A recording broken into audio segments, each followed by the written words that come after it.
Nous revenons à présent sur l'entrée en fonction de la Commission européenne. À compter de lundi prochain, pour la première fois 25, obligé de remanier son équipe, le président Barroso a finalement obtenu hier l'investiture du Parlement européen. Une crise que nous allons évoquer dans un instant avec notre invité, dont voici tout de suite le parcours signé Pascal Verdeau, Tahar Nasri. Tout avait pourtant bien commencé. En août dernier, José Barroso surprend. Avec 8 jours d'avance sur le calendrier, il présente sa nouvelle équipe. Dans les rangs, un penseur inconnu qui va devenir célèbre pour son discours homophobe, Rocco Buttiglione. L'ambiance est estivale, Barroso fixe le cap, la Commission doit parler d'une seule voix, bref, le nouveau patron séduit. C'est un homme qui suggère intelligemment et qui vous amène donc à ce qu'il veut par la suggestion.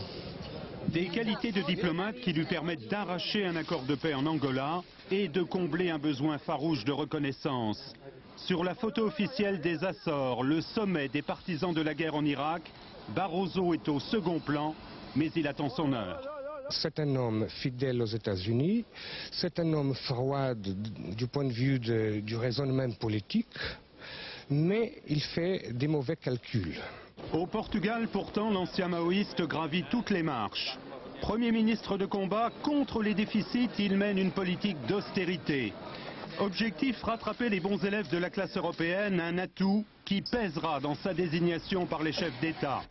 Mais le vent tourne, Barroso ne sent pas l'affront des députés européens, il retire son équipe puis la remanie à minima, le contrat est rompu. Il avait un allié naturel dans tout ça, c'était le Parlement européen. Et qu'est-ce qu'il a fait? Il se l'est mis à dos il y a un mois. Alors on a refait le vote jeudi, voilà maintenant tout va bien, mais c'est pas parce qu'il a l'approbation du Parlement européen qu'il a véritablement gagné la confiance à la vérité du Parlement européen.